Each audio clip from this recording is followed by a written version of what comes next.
I'm very privileged to be here with Zach Bush. Probably should call you Dr. Zach Bush. Either way, I'll answer for Zach, so you got it. You need to know that he's highly qualified and really gone down a little curly hole of finding out information for all of us about how to keep well and really for the whole planet to be well. So last night I had the privilege to be at your presentation at Fed Square. Beautiful. And absolutely mind-boggled with all the information, but very, very important information. So Zach, one question I have for you is, a lot of people say, Zach Bush, who's Zach Bush? Yeah.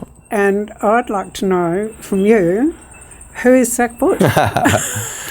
I feel like a curious kid. I think I'm still a curious kid, and I went through a long track of moving from engineering into medicine, and in medicine I had a long track of figuring out what I wanted to know and what I wanted to practice, and so I was really exploring for a root cause of how human health happens, and I kept learning more and more chronic disease management and more drug management, and ended up at the penultimate space of chemotherapy research and all of that as I continued to specialize and dive into that rabbit hole of Western medicine. In the end, I made a transition out of academia in 2010 to start a nutrition center with the realization that I'd have to really live up to that Hippocratic oath through one pathway, which would be letting go of the pharmaceutical promise and starting to adapt the sobering information that we are what we eat. And until we come to terms with the fact that soil health is plant health, is human health, we're never going to catch up with this chronic disease epidemic that we're facing today that is most terrifyingly affecting our children more than anything else. And so it was that journey into not finding that root cause solution in the toolbox and coming to the sobering realization that we are at a crisis state as a species that really forced my transformation. And so you naturally went back to the soil? Was that a natural thing to I started at the start food, yeah. And so I started thinking, I'm just going to learn nutrition and I'm going to practice the highest nutrition science on the planet. And so I started this center and started, reading 40 years of nutrition science around the power of a plant-based diet to reverse any chronic disease ever described. And a lot of my predecessors out there in the nutrition world had created a massive amount of data, massive amount of scientific understanding of how this could be done clinically. What was lacking was understanding of why it was working. How does food actually create health and all of this? And so as I started to practice nutrition, teamed up with all this science of the 1970s, and quickly realized there was a third of my patients that were actually not responding to the food. In fact, they were getting more inflammation, not less, on some of the healthiest foods I could feed them. And that journey took us to ask the questions of what's in the food and what's missing from the food that seemed to be working in the 1970s. What's wrong with it today? Yeah. And that quickly took us into the soil. Last night, Zach was following through with the chemicals that are now being used in industrial farming and the so-called green revolution. And it's a very disturbing, clear picture that this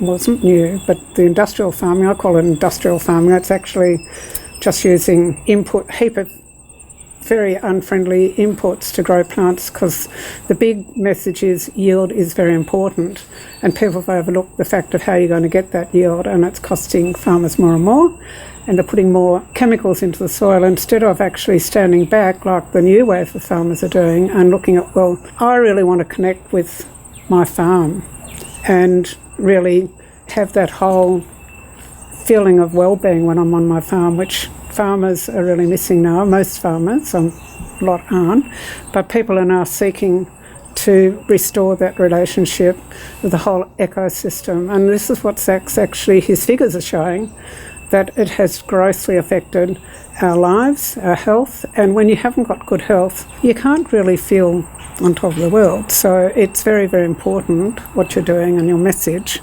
I just can't say more, but I'm thrilled that someone can express themselves so succinctly for the normal Joe Blow.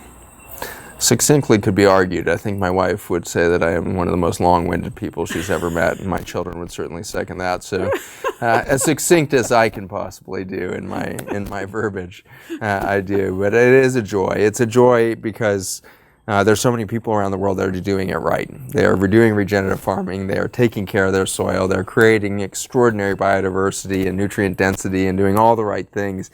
And yet the stories that are being told to us is that we have to have chemical farming to feed the world, and all of these these misinformations that these multi-billion-dollar companies are eager to pump into our minds and create fear and instability in a marketplace.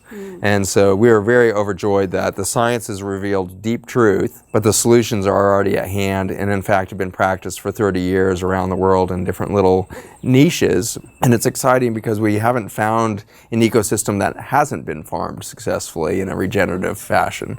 You can go into Mexico and Central America and South America and Europe and up into Canada and up into northern parts of Asia all the way down into the tropics, and you can find regenerative farms that are booming and thriving because this works everywhere, because Mother Nature knows her craft, and her craft is to do life, do biodiversity, do life abundantly. And so it's just a joy for all of you out there that are already doing this to bring more attention to what you're doing and hopefully put some more arrows in your quiver as you go out and combat the current paradigm and the current mindset that's driven by fear and guilt and everything else out there.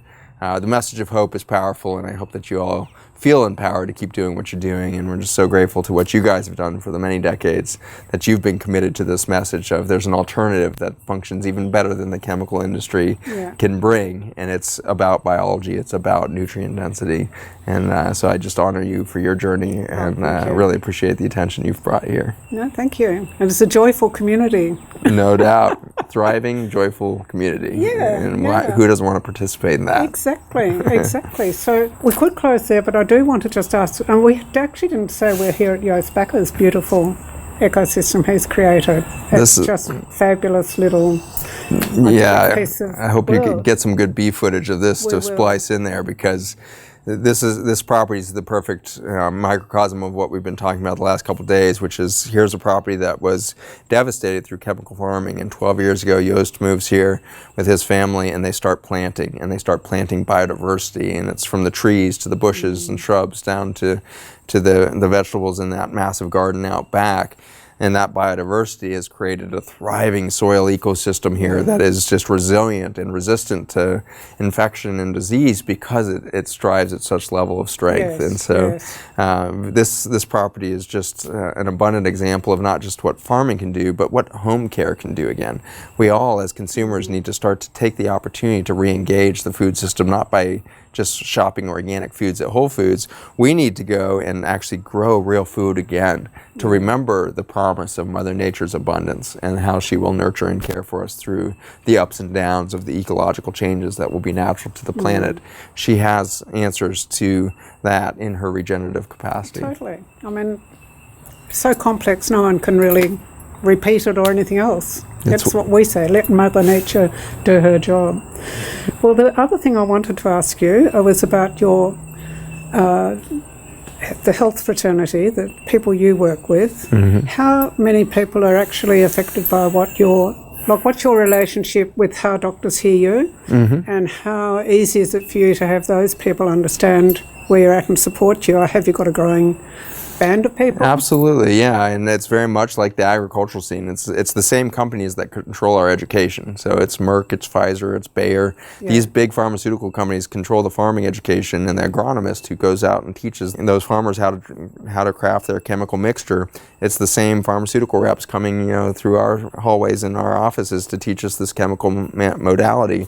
And so it's the same thing, and you see the same revolution afoot. And so integrative medicine is becoming a massive catchphrase. The consumers are way outstripping the supply right now for their demand for a better healthcare system. And so I think the revolution is definitely afoot.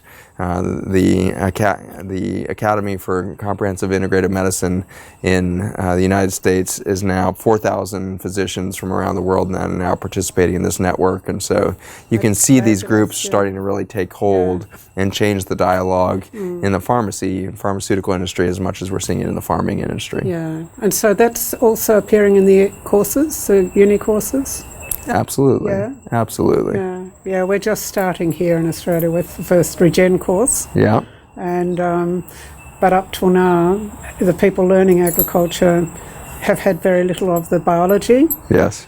and the doctors, I think, have had 1 week of nutrition, something like that. It's abysmal. Yeah. We're at about 2 months of nutrition education in the United States. So it hasn't even started there, though. It's really in the post doctoral phase where we start to get that introduction. And I think it's through the patients more than anything. The patients are wanting the doctors to know this information, so they're having to go out and start to ask the tough questions on their own. So I think it's the post-graduation phase of being introduced to a consumer base that wants something beside the prescription now. And so that's going to change the industry and the education radically. Yeah, and that's wonderful. And the last thing I wanted, this really is the last thing, is talking about your work with the palliative care with children.